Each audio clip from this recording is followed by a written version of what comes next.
Welcome, everyone, to another episode of Into the Pit. And I've got a returning guest who was on my other show, Listen to the Vibes. He's an IT expert, and he was talking about all these innovations in the medical field with the tech and software and all this cool stuff. And he's a paranormal investigator, just like I am. And of course, he's a little more extensive than what I usually do. But I told him, hey, man, you need to come back and tell some of your stories. So we're going to listen to those stories today. And before we get into that, Tom Cochway, tell us a hmm little bit more about you and the paranormal and how you got into it and all that good stuff. All right. Well, thank you, first of all, Kyle, for having me back on, and greetings to your pit crew, I guess, and everybody listening. I'm happy to be back. I'm happy to be on and talk about my stories. But yeah, so I've been a paranormal fan growing up. I'd like to say I got a little bit lucky. In the household that I was raised, it was talked about fairly often. So it wasn't like something that was just like, I was a weirdo or anything like that, which I am, but they didn't know that back then. So, we were talking about it fairly often. I like to say we were in X-Files house, unsolved mysteries, that sort of thing. We loved anything that was like alternative in that realm. So, that really kicked a lot of things off. And in the paranormal realm, I'm equal opportunity. Bring me your cryptid story, bring me your ghost story, bring me your UFO story, anything supernatural. I'll listen to. It might not agree with all of it, but I will definitely listen, because there is more to this world than what we see. And it's just a matter of time before that gets out there. But what I'm doing now is I'm a part of the Free Spirit Paranormal Society. We're the Free Spirit Paranormal Investigators, and we are based out of Philadelphia and the surrounding counties of Philadelphia. And we do free house calls for people who might have something going on in their house. We also do businesses, cemeteries, you name it. We're do it for the love of the paranormal. I mean, we take ourselves pretty seriously. So if, for example, say Kyle, you had your house haunted and you called us, right? We would take your, information down. We would take a few stories about what we had, but we wouldn't really tell everybody everything, because we don't want people to come in with a certain preconceived notion of what's going on in your house. We want to know the basics. It's paranormal. We've had things, and that's it. That's really all we would need. We don't charge anything. We come in, we do our investigations. Typically, depending on the size of the house, 2 to 4 hours, that sort of thing. And then we leave, and within 2 weeks, you would get a written copy of, our report from anybody who has come in and, was there. So, our society has over 10 members, but for this general example, let's say like only 6 went, you would get 6 reports, and none of them, I'll tell you this right now, none of them will be orbs, because we do not count orbs. There are too many things that an orb can be. I personally believe in them. They are a visual representation of energy, I believe. Mm-hmm. But we can't count for some and not for others. So if we just take it off, nobody can be mad. So you get a report of anything we found. We like to, here's a good example for our, EVP session. We'll gather, and we'll have multiple EVPs on. And why we do that is, when we hear something, when we're listening to our evidence and our recordings, we'll send it out to people who were there and say, 15 minutes, 22 seconds, does anybody hear something? And quite often, even though we're all standing in a circle with our, recorders, it'll be on one person's and nobody else's. And that right there sends up the flag that, okay, this is paranormal, because why didn't everybody pick it up when you have the same devices and you're in the same area?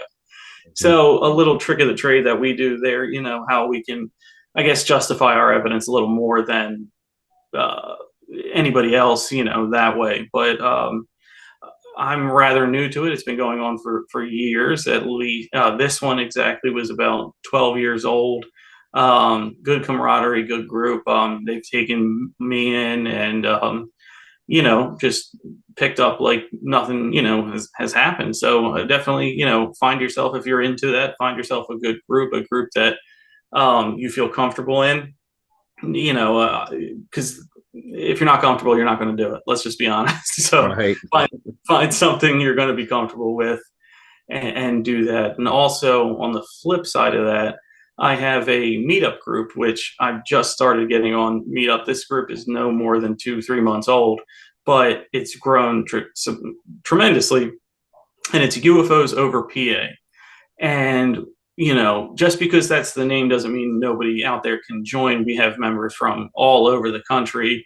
And we might be changing the name soon because it did start off as just a local group, but we found, through doing interviews myself, people want to come and they want a space where they can talk about anything paranormal. And just because UFOs in the title doesn't mean really anything. People have talked about astral projection, cryptids, time loss, even abductions, and military service, things they've seen in the military.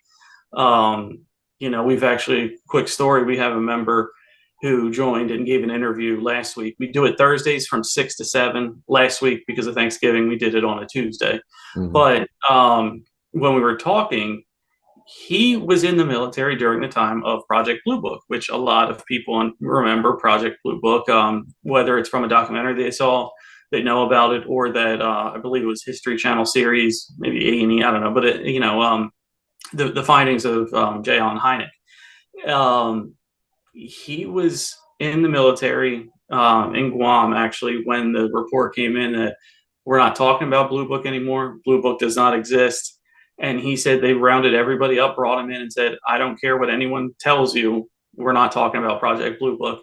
So it's pretty interesting that this gentleman, who was the father of a coworker, was in the military at that time. And I find it fascinating that the stories don't have to be people you see on TV, people that are famous, this, that, and the other thing. The common folk like us can have a story that is mind-blowing and very interesting. So that's UFOs over PA, but that's a little bit of what I'm currently doing right now. I would love to get into the UFO and the cryptid part of it. Sure.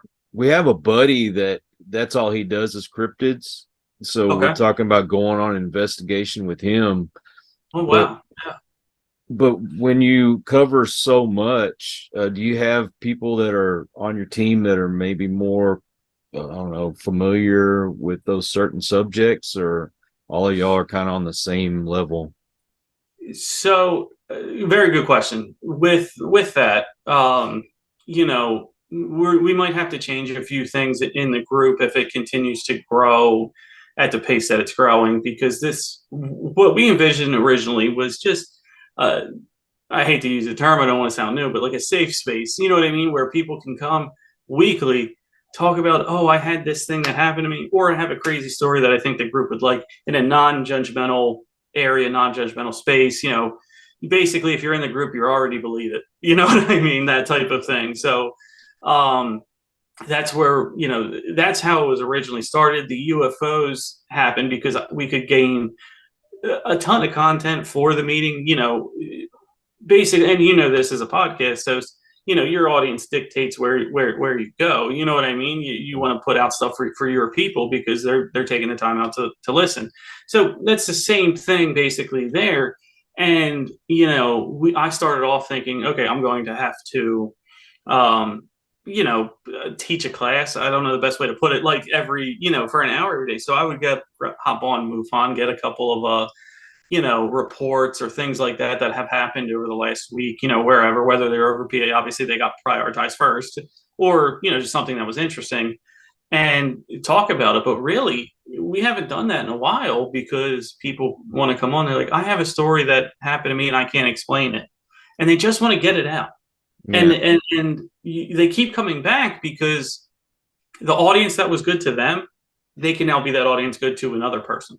Mm-hmm. You know what I mean? So it's almost paying it forward in a paranormal sense. So to say all that, with the cryptids, We found people who are generally interested in the cryptids, but we're still the geographic area that we have. We're more in the city. You know what I mean? You don't have many of them around. Now Western PA out towards Pittsburgh, a lot of wooded areas. You even have 8 Man, that type of thing, sightings out there. People talk about orbs or UFOs, but we're open to the cryptid portion of it. But I found that if it were geographical, many East Coast stick to UFO and paranormal. And when you have the wide open country of out west, you start to get, or a mountain, you know what I mean? You start to get into the cryptid. So we don't have too many yet, but what you're going to do and stake out, whatever it is. I think that's fascinating. I would love to do that. And people with cryptid stories, that we've come across are more the ABC or the anonymous black cat, that people like to see. But that could be a mountain lion, that could just be other things like that. But we'll listen to definitely all of their stories. And but yeah, if I had to categorize it, yeah, probably 95% are UFO or paranormal. But that doesn't mean we're excluding cryptid. Please, if you have one, come and tell us your story, and we will listen. And you can get what you saw out, because you got to get it out. Holding it in, is no good. What's the best piece of evidence you've ever gotten? Oh, excellent. So, is this across the board? Yeah, across the board. Well, I guess you can't beat your own eyes, right? um, so I had a story in the Paranormal Society. We were in I can't think of the name, cemetery. We go there all the Laurel Hill. Sorry, brain fart. So we went at Laurel Hill Cemetery in Philadelphia. It's a huge cemetery. It's a I guess it's a famous cemetery, which means multiple like Titanic people. It has some big names of wealthy individuals, that lived on the East Coast that are buried there. Even fictional graves for Rocky movie characters, Adrian and Paulie. So we have that. What we have is they like to conduct tours, and we are the tour guides. So Laurel Hill signed a bunch of people up, anywhere between 20 to 50 we've had, and we go break them into groups, and it's huge, many acres. So we go to different areas. Well, me and a fellow investigator were walking with a group, and we were coming up to this one area that had the youngest, I guess, casualty of the Revolutionary War, if not any war on American soil, at 14 years old. Now back then, all hands on deck. Even if they weren't shooting a gun, they were still doing something in the, in that type of war. So he was unfortunately killed. We were coming up to there, and what we tell everybody in the group is, if you see something, say something, and don't give it away at first. See what someone else saw, because if somebody else sees exactly what you saw without you telling them, that's a real paranormal event, right? So we're walking, and we come across this clearing. There's some graves, and we're also tour guides, so we're giving away like bits and pieces. Oh, this grave was this, and that type of stuff. Yeah. So we get up past this clearing and an evergreen tree, and after we got on the other side, I noticed something out of the corner of my eye, and I looked, and I was like, "Did you see that?" Because you're trained, you know what I mean, like, to don't be like, pulling all that kind of stuff. Did you see that? Because you want to make sure you're not skewing somebody else into what you're viewing. You know what I mean? You're not leading them to a conclusion. So the guy next to me is like, it was half of a body walking towards us, and then turned around and left. Whoa. I said, no top. He said, no. And that's exactly what I saw. It was a pair of legs, and then away. And it was in the old Revolutionary military garb. You know what I mean? I'm not going to speculate and say it was him. It's a fitting area. How historical Philadelphia is, the whole East Coast. I won't just say Philadelphia, but Revolutionary, all up and down, battles upon battles, and many, many lives lost. Over 2 wars. Revolutionary and civil. So it fits that somebody was fighting on some piece of land, in that time. So it looked like almost an extra from, Mel Gibson's Patriot movie. Like that's the best way, but Wow. no top half, no top half, just pants there or pantaloons and shoes and things like that. Um, and walk towards, and so that's exactly what I saw. He saw exactly what I saw.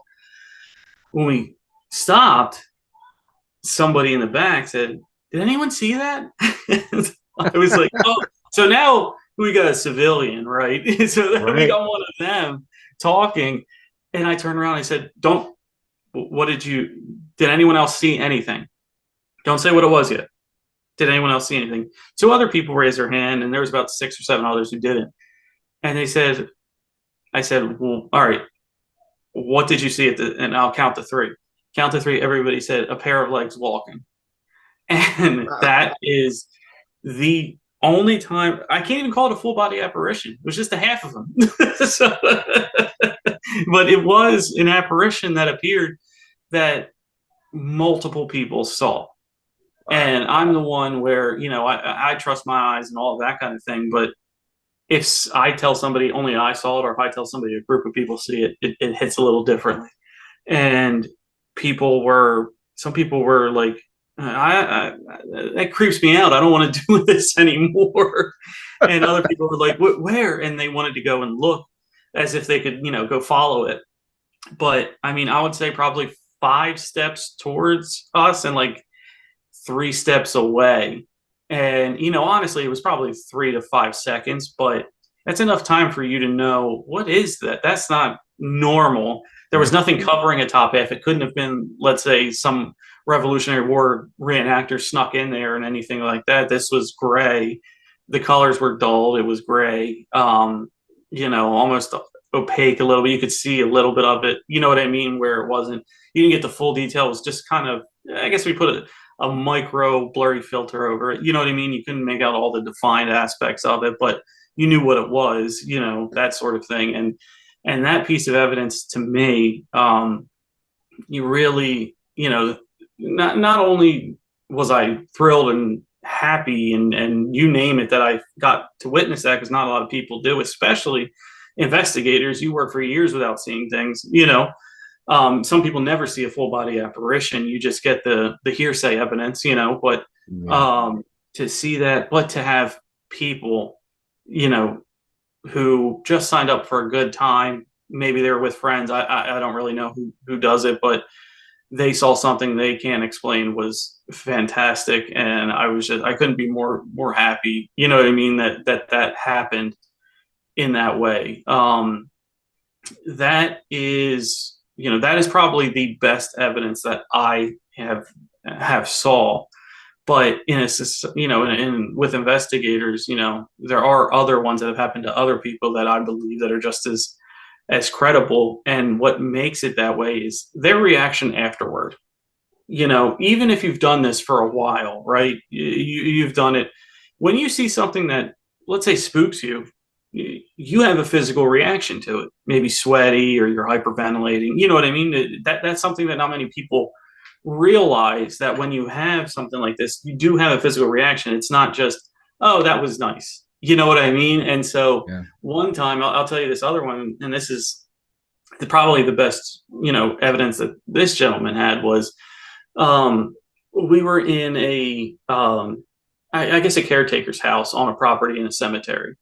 And now it's like the business office, whatever you want to call it, for the cemetery. But years ago, it was the caretaker would live on the property. He would go, he would take care of this, that, and the other things, make sure teens aren't having sex and whatnot, so that sort of thing. And, this was upstairs. So the business office was downstairs. There was this old rickety, this 1900s, no later than 1920, I would say, that house construction, because it was old. So we had an upstairs. We were doing the investigation upstairs, and some were downstairs doing just general K2s to see if there was anything behind. Because in the old building, you get electronic, you get EMF interference, things like that. That's nothing normal, or paranormal. So you want to get your baseline downstairs to see, okay, if we're upstairs over this area, we might get a faux reading. So he's upstairs, he's walking around. I'm at the top of the stairs at the landing, looking into a room, and at this point, we were setting up for the investigation. We weren't middle, and I mean, it hadn't really started. They were taking their ground readings down there, and we were just upstairs looking at, tripod areas and things like that. So I'm setting up a tripod going into one room that was supposed to be the bedroom, and you want to capture the more high potential areas, I should say.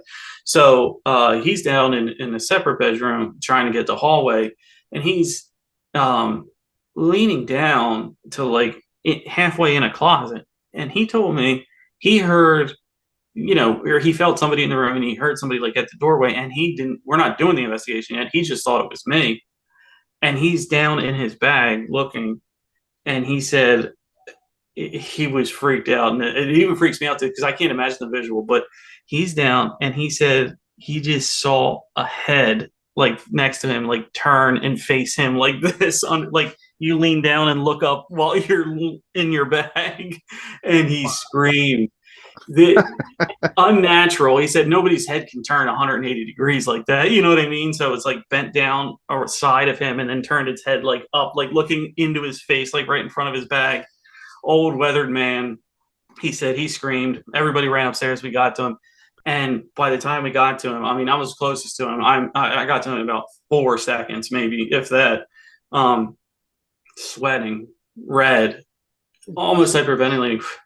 And, we're not actors. we can't do that on command. But he's like looking around. He's like, "What?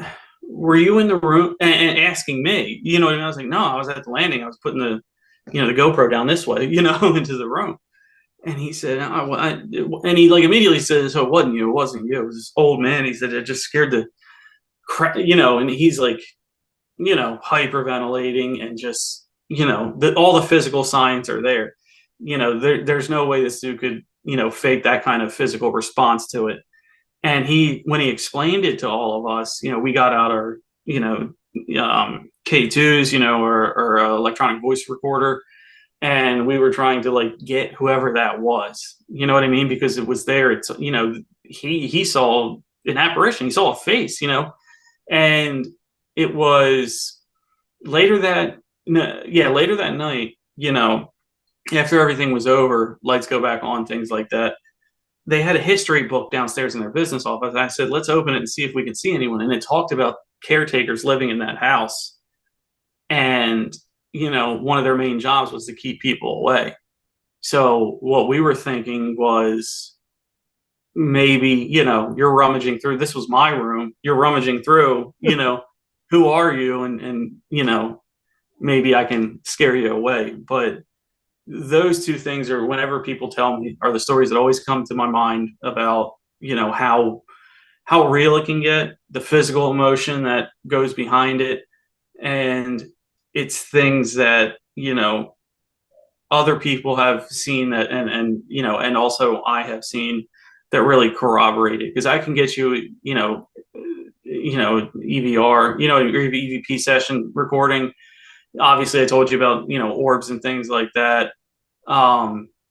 Unembodied mists, smoke, things like that. We're not permitted to smoke on an investigation or vape because of that exact reason, Mm-hmm. So, but, those are hearsay. But when you see a human that appears not human, that one, that'll always get me to perk my ears up.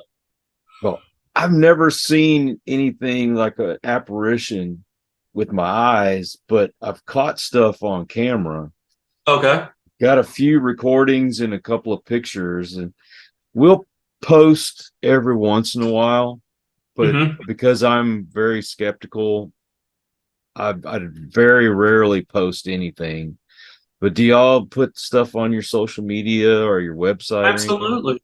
Absolutely. So if you go to fspi.com, which is Free Spirit Paranormal Investigators, even though we're Society, I is in our web URL. So FSPI, you'll see some of our best evidence that we put on there, which, we want to consider that page a living document. If something, you know what I mean? Right. the top 5, 6, 8 things go on there, and then we'll archive the rest of it. We're not going to take it away, but you can find it in a different folder, things like that. But absolutely, because you know it's real to a lot of people. Now I can talk about a cemetery, I can talk about a business, a bar, things like that. The more common places for commercial haunts, I'll call them. But when you get to a house, and when you get to real everyday people who have had things in there, you want to do your best to calm their mind. Whether it's, oh, we didn't catch anything, that doesn't mean it's not haunted. It just means at that given time it didn't want to show itself. I mean, spirits embody a personality of the person that was living. What if they were shy? What if they were a jerk? You know what I mean? And you see that in the paranormal realm too. Not all haunts are the same. Some might be broken glass, broken dishes, things like that. And some might be a door opening or closing. There's multiple different types of haunts. You got the residual ones, which is like the everyday haunt.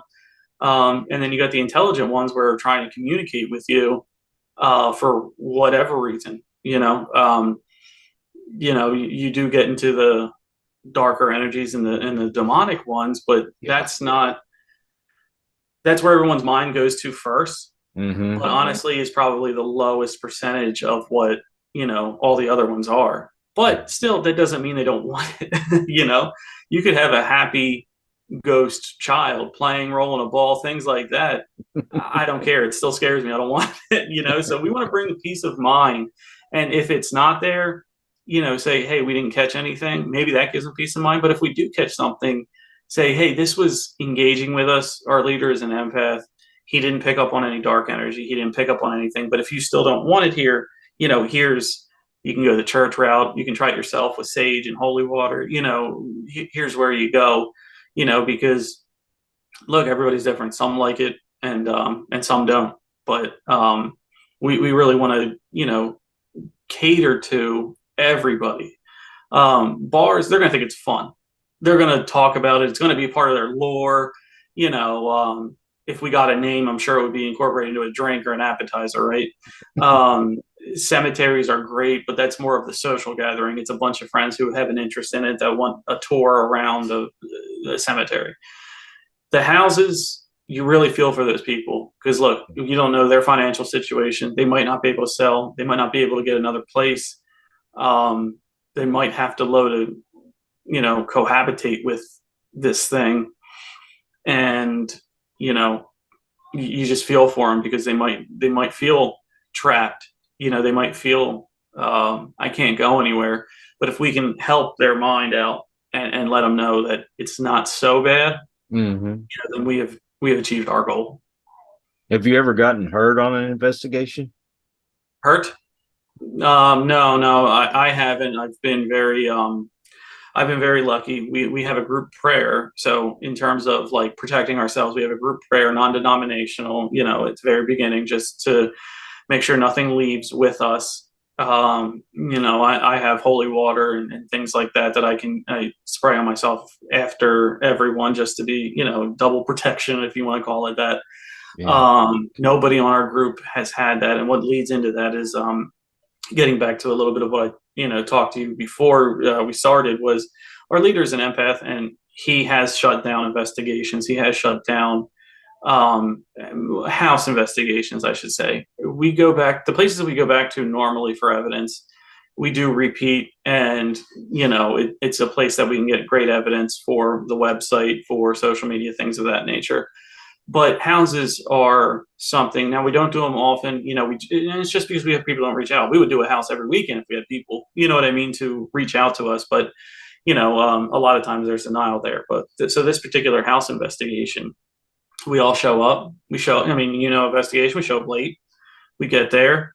We start unpacking the equipment, things like that. The house owners on the porch, they had a nice wraparound porch, Southern style. So she gets up there, talks to our leader, and from everything that we gathered beforehand, now he told us this after, we didn't know this then, but everything that she told him there was happy. It was benevolent. It was, a door opening. It was footsteps, nothing that would lead you to believe that anything was dark, demonic, or anything like that.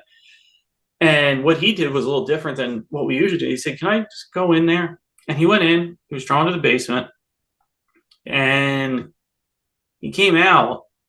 He got his wife. His wife is a part of the group as like an honorary member, but she's also an empath.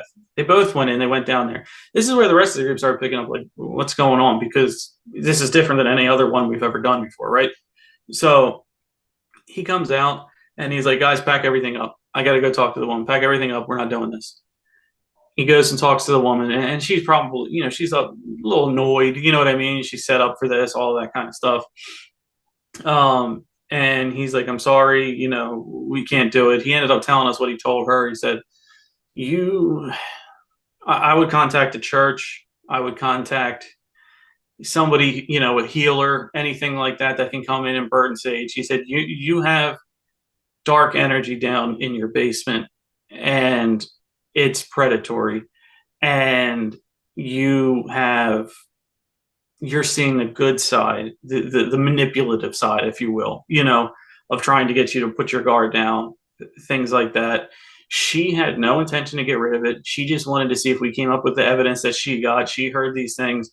He shut it down, and we're people, so we're annoyed. I drove an hour and 10 minutes. Other people drove like 40, 50, wherever.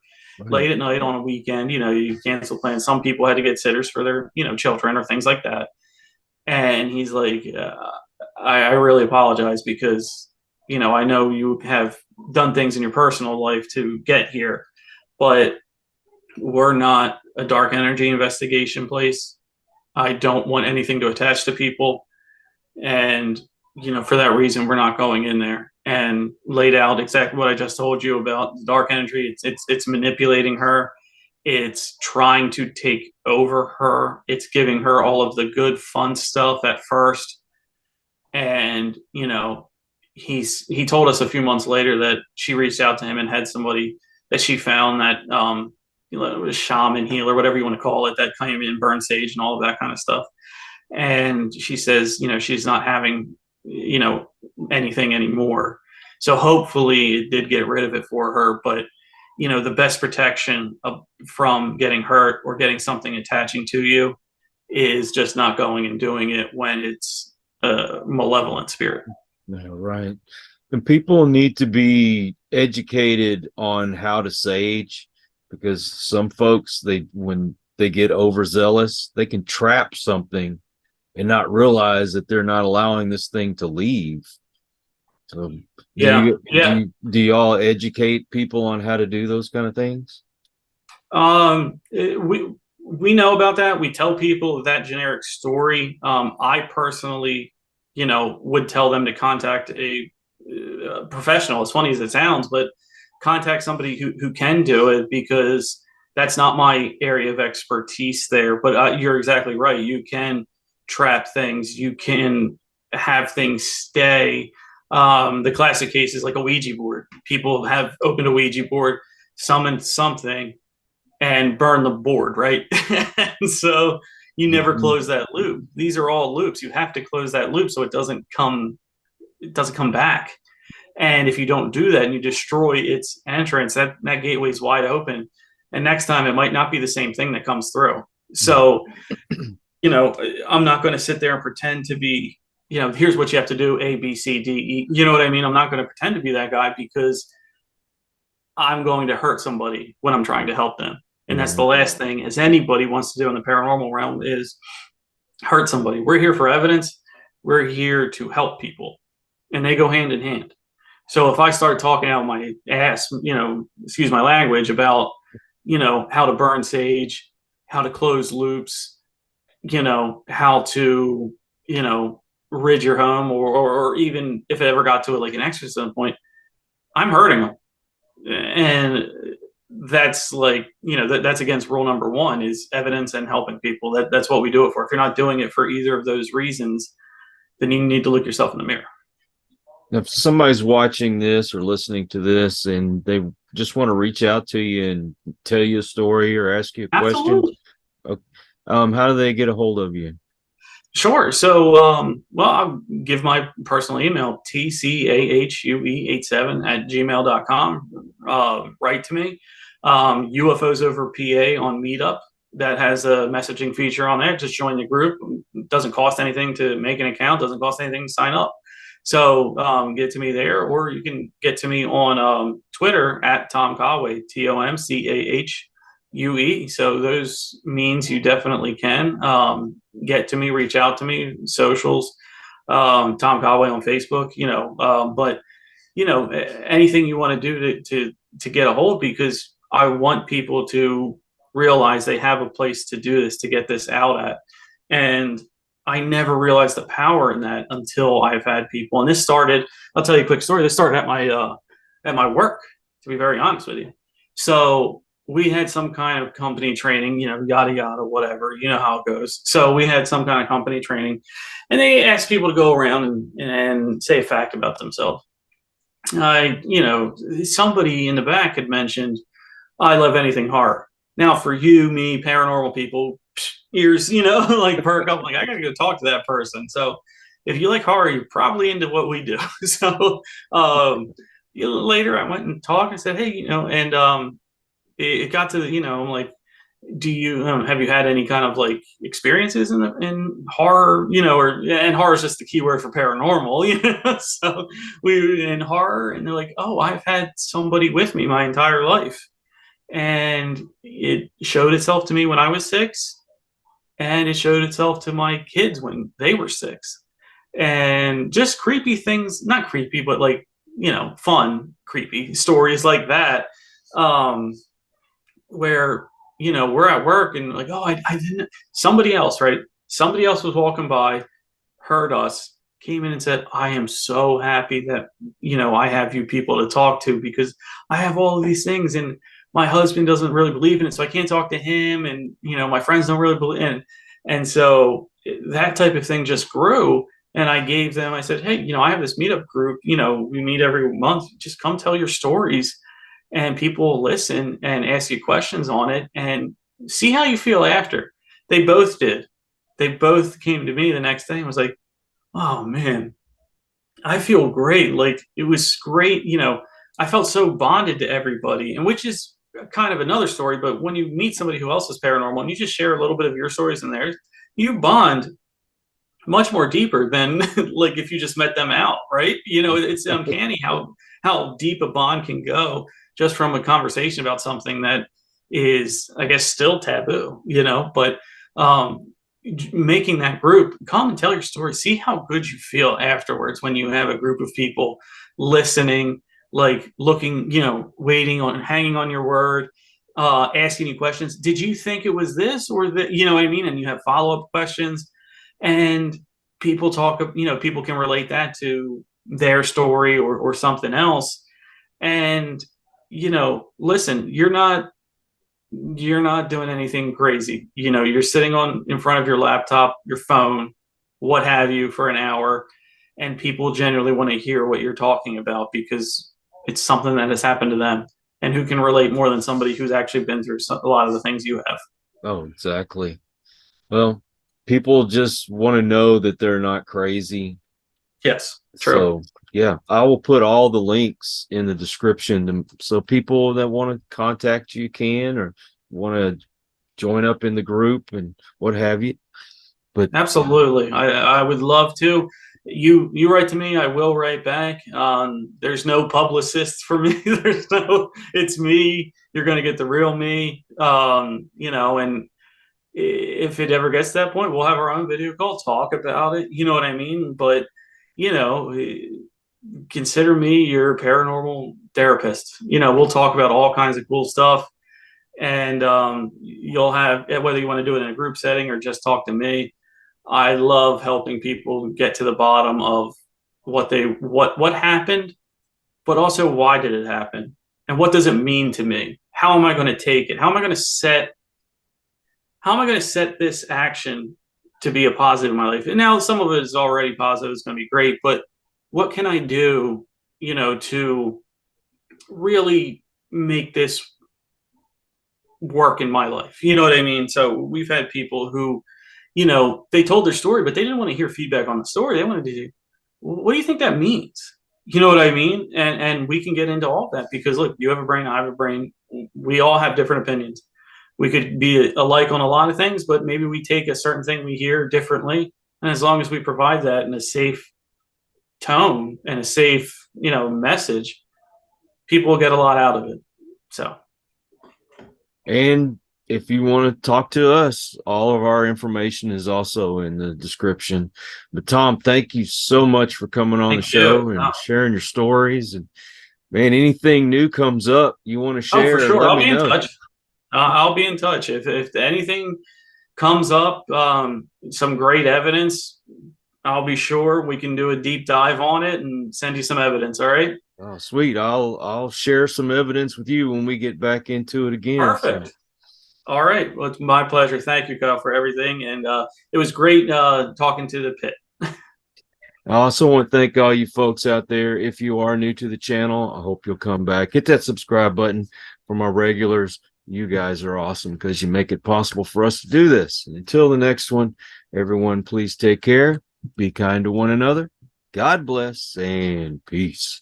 Poor boy.